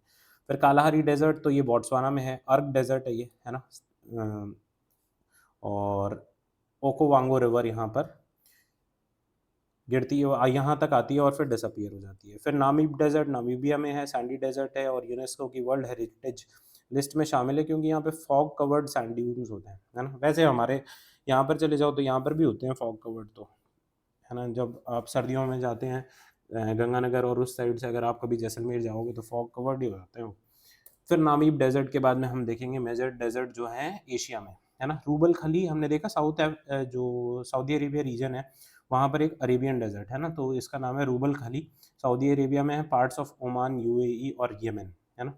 वर्ल्ड्स लार्जेस्ट ऑर्क डेजर्ट है ओमान में। आपको बताऊं, ओमान तो इतनी इंटरेस्टिंग कंट्री है कि वहाँ पे हर तरीके का एटमॉस्फेयर है सर, है ना। पहाड़ वहाँ पर है, समुद्र वहाँ पर है, डेजर्ट वहाँ पे है, एक आधी जगह पर वहाँ पे बर्फ़ भी गिर जाती है।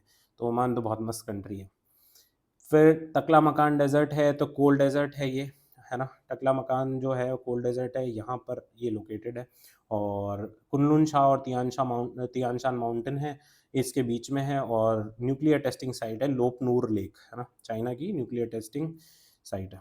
फिर गोबी डेजर्ट है, तो गोबी आपको पता है ये हमने बात कर ली थी, जो सदर्न मंगोलिया है और नॉर्दर्न चाइना है उसके यहाँ पर ये लोकेटेड है। कोल्ड हमादा डेजर्ट है, कॉपर कोल गोल्ड डिपॉजिट्स। ये गोबी डेजर्ट भी है ना, बहुत ज़्यादा ड्राई और बहुत ज़्यादा है ना, मतलब बिल्कुल खतरनाक डेजर्ट्स में से एक है ये गोबी डेजर्ट, है ना। आप कभी मंगोलिया की ज्योग्राफी पढ़ोगे तब आपको ये देखने को मिलेगा, पर हमारे लिए वो इम्पोर्टेंट नहीं है। फिर मेजर डेजर्ट्स ऑफ ऑस्ट्रेलिया, तो ये 3-4 आप नाम याद रख लेना भाई। अब इसमें क्या, ग्रेट सैंडी डेजर्ट है, गिब्सन है, ग्रेट विक्टोरिया है ना। यहाँ पर हमने देखे नल्लाबोर प्लेन्स थे, तनामी डेजर्ट है, सिम्पसन डेजर्ट है ना। ये जो वैसे देखो आप, है ना, वेस्टर्न जो पोर्शन है ना अफ्रीका का, बिल्कुल बंजर ही पड़ा है, आयर रॉक मिलते हैं यहाँ पे। पर यहाँ पर बहुत सारे मिनरल्स हैं, मिनरल्स बहुत ज़्यादा मिलते हैं यहाँ पे, इसलिए ये थोड़ा सा इंपॉर्टेंट रीजन भी है। तो ये हमने भाई माउंटेन्स, प्लेन्स, प्लेट्यूज और डेजर्ट्स के बारे में देखा। अब आगे हमारे पास में बहुत ज़्यादा तो नहीं, अर्थक्वेक और वॉल्केनोज बचते हैं, बाकी जियो पॉलिटिक्स वाला आप आईआर में पढ़ लेना थोड़ा बहुत, ठीक है। तो बहुत बहुत धन्यवाद, मिलते हैं हम लोग नेक्स्ट क्लास में।